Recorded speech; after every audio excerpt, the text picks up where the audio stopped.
2 दिन की मेरे ऑफिस की छुट्टी थी तो मैंने सोचा क्यों ना इस मौके का फ़ायदा उठाया जाए और इन 2 दिनों में हिस्ट्री कंप्लीट करी जाए। तो मैं हिस्ट्री यहाँ लेकर बैठी थी, इसको रिवाइज कर रही थी। वैसे मैंने हिस्ट्री 3-4 बार पढ़ी हुई है तो मेरे को बस रिवीजन करना था, लेकिन रिवीजन का ऐसा अगर आप अच्छे से करते हो तो आपको लगता है कि हाँ अच्छे से पढ़ लिया, लेकिन अगर मोटा मोटा करते हो तो मेरा तो पल्ले कुछ नहीं पड़ता, ऐसा ही फील होता है कि यार कुछ पढ़ा ही नहीं है।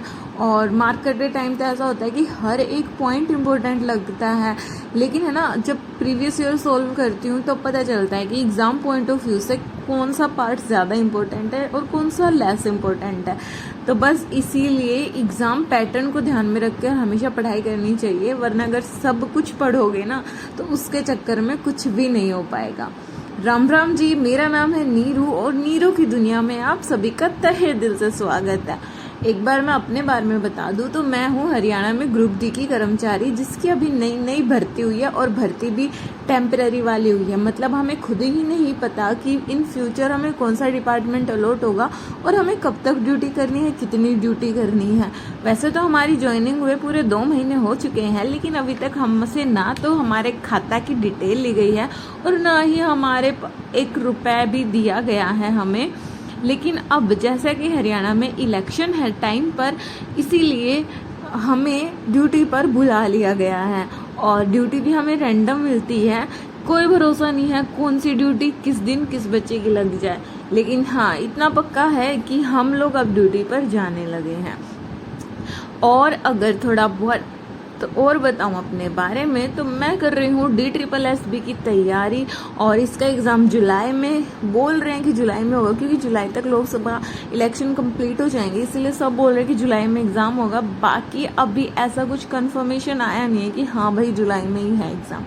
मैंने नॉन टीचिंग और टीचिंग दोनों पोस्ट के लिए फॉर्म भरे हुए हैं। अब देखना ये होगा कि मेरी तैयारी उस टाइम पे कैसे हो पाती है और कितनी हो पाती है, क्योंकि पहले जब मैंने फॉर्म भरा था उस टाइम मैं सोच रही थी कि शायद हमें भी ड्यूटी पर इलेक्शन के बाद ही बुलाया जाएगा, लेकिन सरकार हमेशा ही अनप्रेडिक्टेबल डिसीजन लेती है और उन्होंने है ना इलेक्शन से पहले ही हमें ड्यूटी के लिए बुला लिया। तो अभी मेरी पढ़ाई पूर्ण रूप से बाधित हो चुकी है। लेकिन ये लड़की बिल्कुल नहीं सोई है और मेरी बिल्कुल पढ़ाई नहीं हुई है।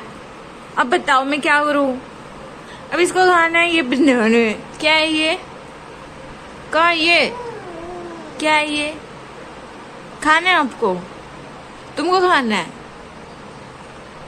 दो मैं खा रहा हूँ। मम नम नम नम नम, मेरे को दे दो मैं खा लूँगा।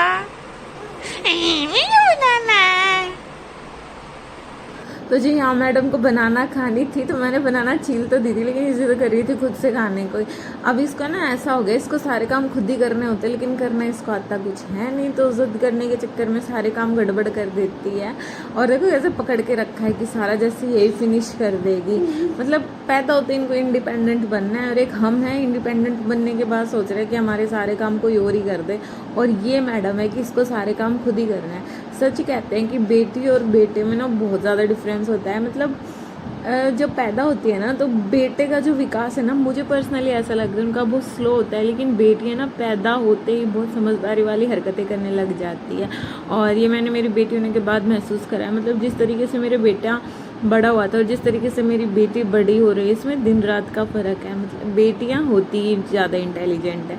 और यहाँ मैं उसके साथ डांस कर रही थी और डांस करते करते उसे खिला रही थी, क्योंकि अगर ये एंटरटेनमेंट इसके साथ साथ ना चले ना तो ये खुद ही डांस करने की लग जाएगी और खुद ही बनाना खाने की जिद करेगी। तो आज जैसा कि इलेक्शन है हरियाणा में, तो गांव-गांव प्रचार प्रसार चल रहा है और आज हमारे गाँव में आए थे कांग्रेस के प्रचार प्रसार के लिए दीपेंद्र हुड्डा जी। किसको वोट देना है किसको नहीं देना है ये तो हम सबका पर्सनल डिसीजन है और ना ही मैं कोई उस पर टिप्पणी करूँगी। और यहाँ जो मैं अपना थोड़ा थोड़ा टाइम बेटे की पढ़ाई पर इन्वेस्ट करती हूँ उसका रिजल्ट मुझे देखने को मिल रहा है।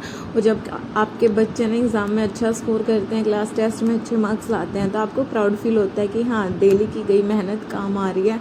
और यही मेरे बेटे के साथ है, जो मैं थोड़ा थोड़ा टाइम और इंस्ट्रक्शन उसके साथ इन्वेस्ट करती हूँ काफ़ी बेनिफिशियल है।